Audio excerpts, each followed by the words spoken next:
newspaper stated that the Western intelligence handed out the Turkish authorities a list of about 5,000 people who are likely to join al-Qaeda-affiliated armed terrorist groups in Syria, setting off from Turkey.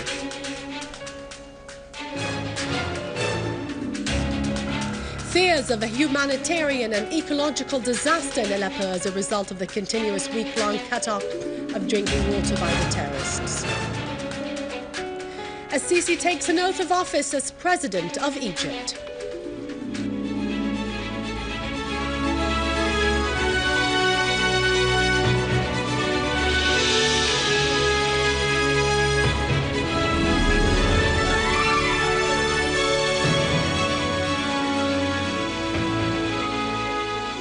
Good afternoon, welcome to our news bulletin. I'm Dania Nizam. President Bashar al-Assad received a letter of congratulations from the President of Nicaragua, Daniel Ortega Saavedra, on the occasion of winning the presidential elections.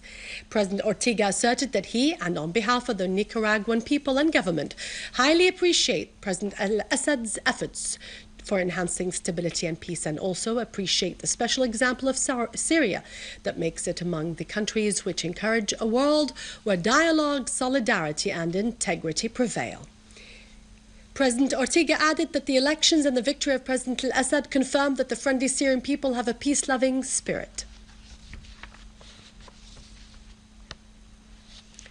Congratulating Syria and President Bashar al-Assad on the occasion of winning the presidential elections, Patriarch Gregorius III Laham of Antioch and all the East for the Roman Orthodox sent a cable saying that he shares the voices of all the Syrians and he takes his place among the rings of people celebrating the victory of Syria everywhere.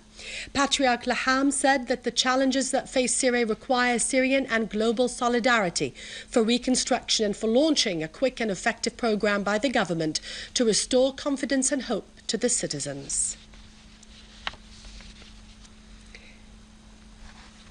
Prime Minister Dr. Wael al-Halaqi stressed that the Syrians made their decision in the presidential elections by holding to their homeland and their insistence to confront terrorism and its supporters.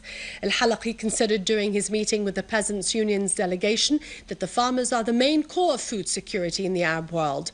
On its part, the Peasants' Union's delegation stressed that Arab farmers stand by Syria in confronting the nation's enemies. As the delegation members clarified that President Bashar al-Assad is always in the heart of each citizen, and that is why he has the respect and support of its people.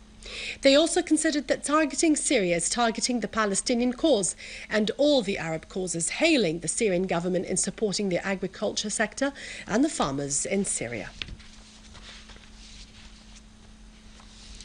President Bashar al-Assad received several cables of congratulations from many parties, bodies and Syrian expatriates leagues across the world.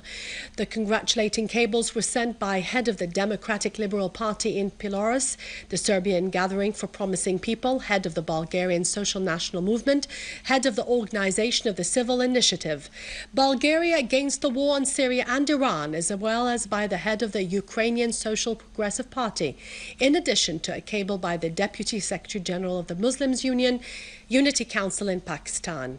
Cables were also sent by head of the Cuban Arab Union and by president of the United Syrian Club in Santiago in Chile, as well as by the League of the Syrian Expatriates in Ukraine and the National Committee for Syrian Expatriates in Netherlands. Assembly Speaker Mohammed Jihad al-Laham met with the Belgian parliamentary delegation which came to support Syria against terrorism and its supporters. Al-Laham stressed that the Syrian people said their word in the presidential elections and no one in the whole world has the right to interfere in its internal affairs. Al-Laham asserted that Syrian government's determination to fight terrorism and restore security and stability. He clarified that the victories of the Syrian Arab Army in its war against terrorism made the change in the public opinion, whether European countries which support it started to fear its repercussions on its lands. The Belgian delegation stressed its support with Syria, its army and people who are facing this war under the cover of democracy and freedom. We saw, of course, the elections. We saw that there was a massive turnout from voters. That were millions and millions of Syrians voted, more than 90%, I believe, but almost 90% for Mr. Assad. This means that Mr. Assad is the legally elected president of Syria, and that the people support him. So that is what we could see here, and this was not what was in the Western press. Again, they are very blind when it comes to looking at the situation like it should be. They are ideologically blinded by the way, let's say, the Americans and Saudi Arabia and Qatar try to influence the way the Syrian people have to live. A lot of these people are coming to fight against the Syrian people with the terrorists from al-Nusra, al-Qaeda and all these groups. When these people return, then they will be a living time bomb for our own society. They will not only have destabilized Syria, but they will destabilize the world and Western Europe. Elected Egyptian President Abdel Fattah al-Sisi was sworn in as the President of Egypt at the headquarters of the Supreme Constitutional Court in Al-Ma'adi neighborhood in front of the judges of the court. Senior officials as well as President Adli Mansour took part in the official ceremonies of swearing in.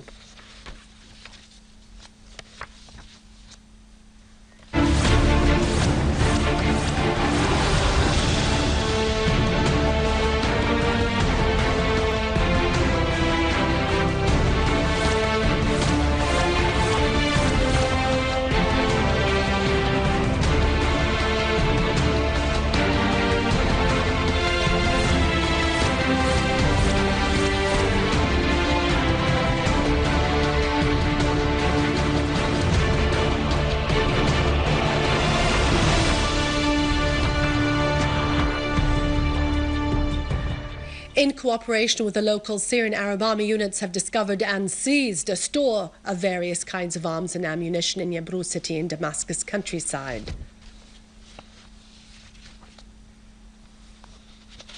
In Aleppo, and in violation of the basic human rights, armed terrorist groups have continued to cut off fresh water, depriving the people of Aleppo of their right to have fresh water, which would pose an imminent environmental and humanitarian crisis.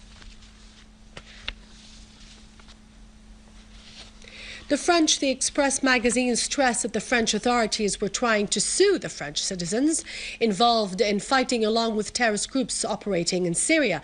The magazine added that about 20 citizens were facing judicial cases on charges of cooperating with criminal gangs.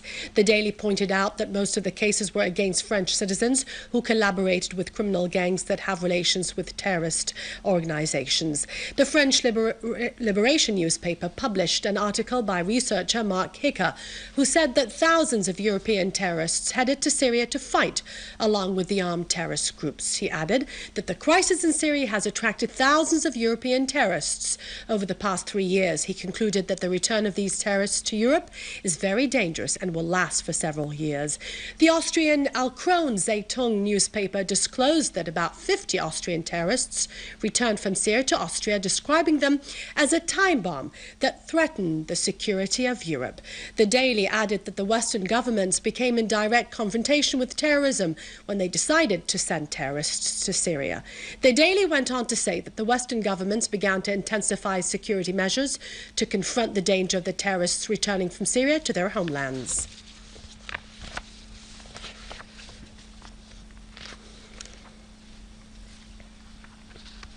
The British Financial Times newspaper has unveiled that Western intelligence have provided the Turkish authorities with a list comprising the names of about 5,000 persons who might join the al-Qaeda-linked armed terrorist group fighting in Syria, taking Turkey as a launching pad to infiltrate to Syria.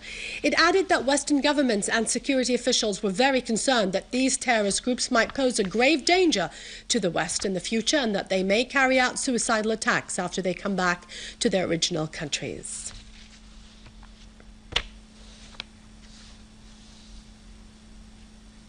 U.S. President's National Security Advisor Susan Rice admitted in an interview with the CNN network that her administration was offering fatal weapons for the armed terrorist groups fighting in Syria. Rice's statement came as news reports said that a U.S. plane landed in the Jordanian Al-Mafra airport loaded with fatal weapons to be distributed to the terrorists operating in Syria.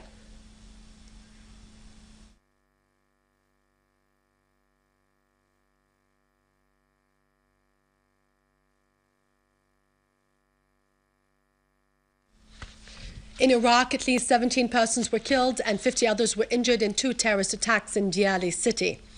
A police officer said that terrorists detonated a booby-trapped vehicle that was followed by a suicidal blast that targeted the headquarters of the Kurdish al-Ittihad party situated downtown.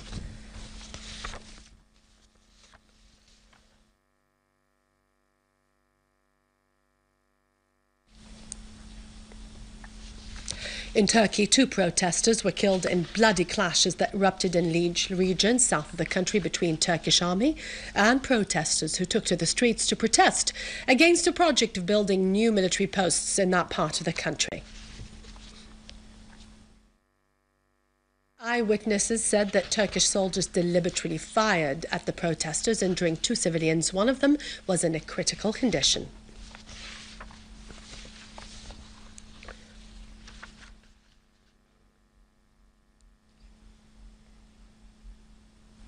With this, we conclude our news for today. After the break, I will continue with our economic and business news. Stay with me.